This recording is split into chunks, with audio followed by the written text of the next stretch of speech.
Hello, MGTOW. Hello, men. This is Howard Dare. Thanks for stopping by. So, I want to talk about why women hate men. Now, here's the thing.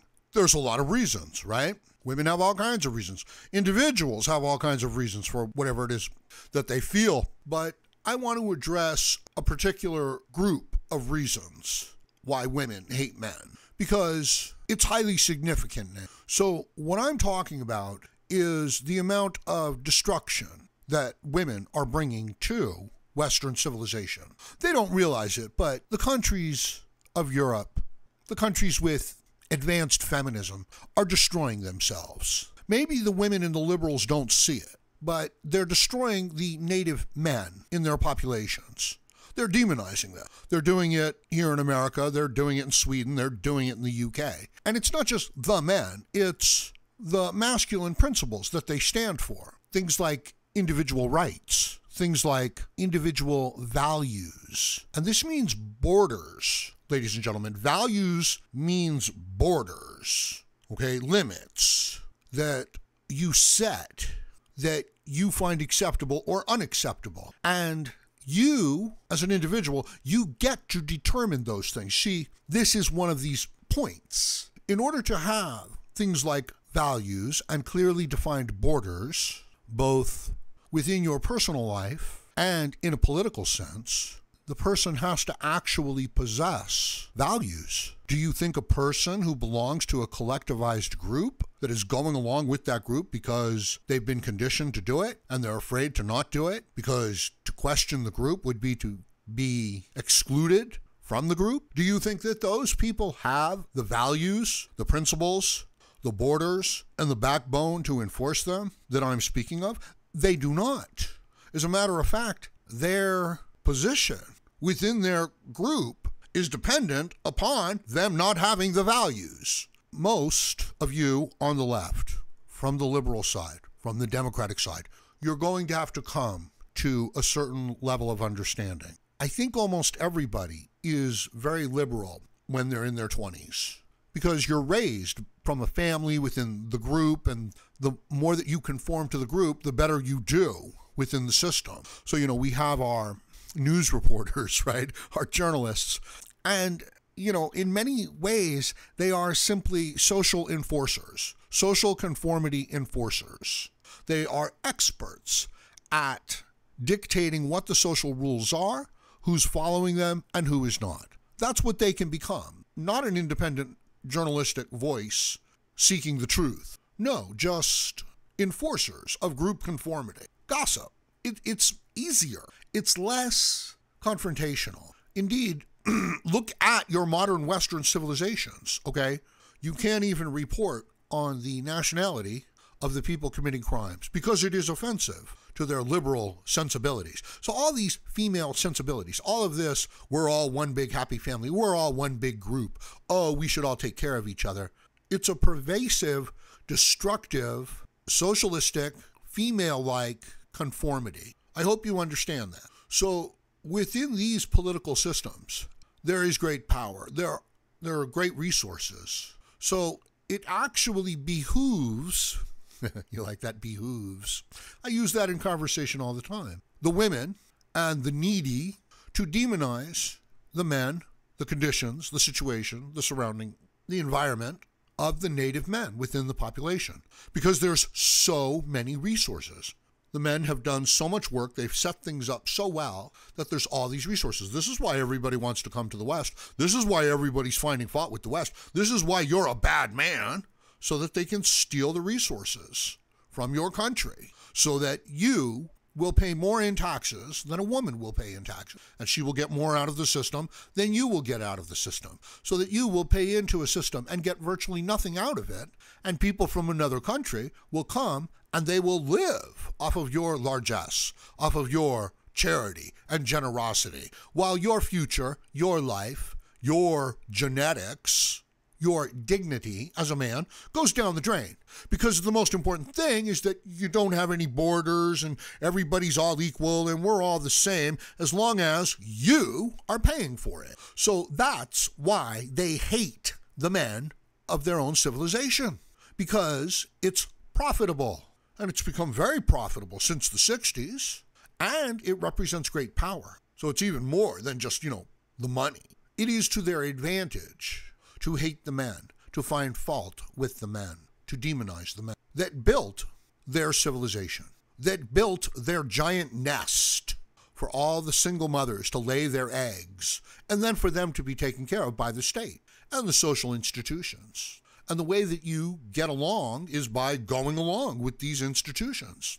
And this is, the acceptance and affection of women. It's a gynocentric state. So even the big, strong, wealthy politician has to go along with that in order to get elected and to stay in power. All the boys are raised to conform to it. To go against it is to be excluded from it. This is why women hate men, because the man has to go against it. Had to get to that part, right? The man or the independent person who's seeking the truth, which you need in order to survive in the world as a man, as a human being, is in direct defiance to the socialist collectivized group that the women, that the children, that the dependents rely upon. The media is and are conformity enforcers to that system. So they demonize the men as well. That is the status quo. Now, if the environment was to change drastically, for example, let's say the economy was to completely crash, I suspect, and we were to, fall back to a kind of sustenance off the land and more of a bartering system, I think the men would become much more valuable to the women. So it's not even like, this is the way women are and this is the way they always treat men. No, if the situation changes, well, they'll change too. So maybe the best way, for the men to get along is to go along with a collectivized, feminized system and to never speak out, as we do here in MGTOW. And yet, how long can you play that game? 10 years, 20 years, 30 years? And after that, what difference does it make if you're playing or not? You probably won't even remember, right? Like if you're playing along every day for 30 years, well, you're not playing along anymore. You're just going along. And, this is inconsistent with you being a human being, because you're lying to yourself. You're going along with a group that's immoral, that has no principles, that has no values, okay, and therefore can set no borders, neither physically or emotionally or intellectually or philosophically. Everything is subjective to them. You know that's true, right? And you understand why that's true, because everything is subjective to them. It's just whatever they need to believe in the moment. They're just going along with the group. These are not clearly defined values. These are not clearly delineated borders. Now, maybe you don't need to, become this independent, truth-telling, truth-seeking human being until you get older or until you get thrown out of the group. Or maybe you needed to be that way all along. Of course, as a child, you can't do it, can you? As any sort of a dependent, like, a pregnant woman, you cannot do it. As a sick man, like a man who's fallen down and needs a little help for 6 months or something, you can't do it. You have to rely on the system. Sick child who, catches the flu. So it's not, an all or nothing proposition either. I'm sorry. It's not like you would want to be all rational, all logical, without any emotional content to what you were doing all the time. Although, if you're flying a plane or, putting a building together, it's probably a good idea. At least in the, the engineering side of it. Certainly not in the gathering of human resources, to get the job done. No, you would need to bring a little bit more to it, wouldn't you? So it seems. So remember that. You're not looking for an absolute change in state, completely from one thing to another, but rather a kind of reevaluating and a rebalancing, of the values and what's important. It's a worthy point. I hope this gives you some insight, and it's a very narrowly focused group of parameters and variables here. This is social, political, financial reasons why women hate men, because it's to their advantage and there's great power and there are great resources to be had. And the idea of the truth-telling, freedom, loving man, yes, it is a threat to the collectivized group, isn't it? Or they certainly, take it that way. And yet, without it, you don't have science, you don't have engineering, you don't have, any of the real disciplines. You have all the humanities, open to subjective interpretation.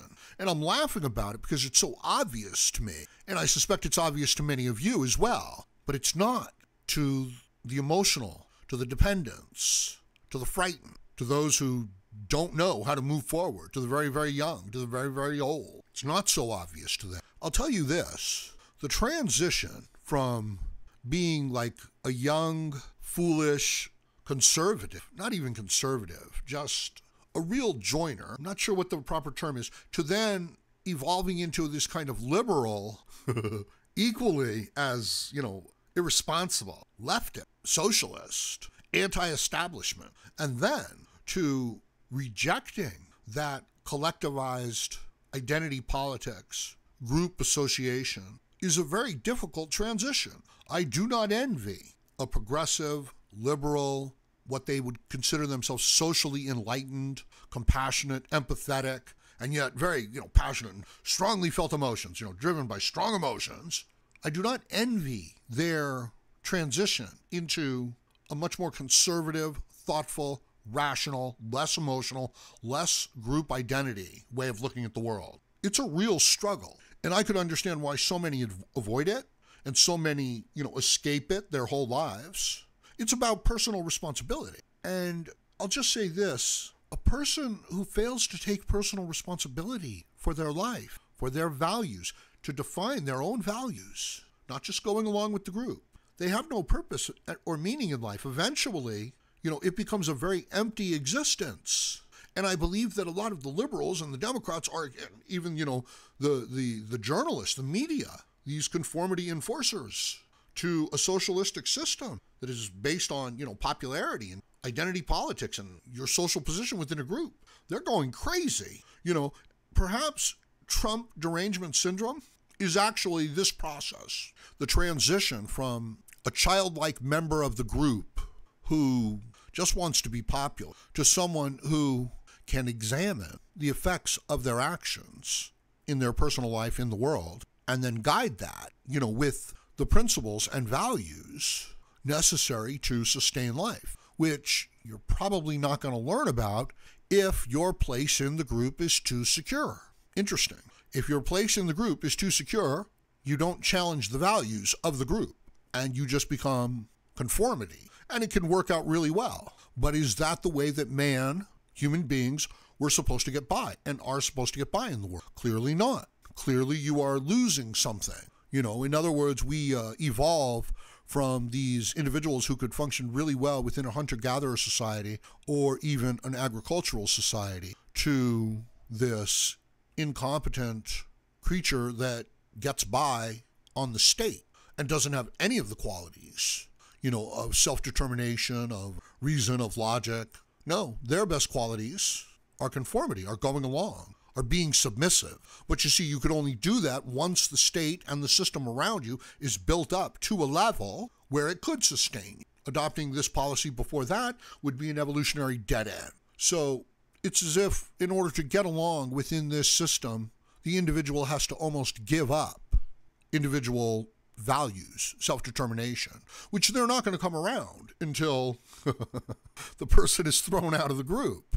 Anyway, this turned out to be a much more complex issue than I had anticipated. But I hope you see that within this system, with all these resources, it's a political, social popularity grab to demonize the men who built the system around you, and then therefore use that to steal their resources and their control of the system, even though they can't really, they can't fly the plane. They want to fly the plane, they want the controls of the plane, but they can't fly it, they can't land it, they can't, Anyway, I hope you understand. So, I am going to leave it at that for now. Let me know what you think about this in the comments section below. And please like, share, comment, subscribe, donate. Check me out on Facebook, check me out on Twitter, check me out on Patreon. I would really appreciate that. And join me again, Howard Dare, as I plan to have more content. Thank you, everyone.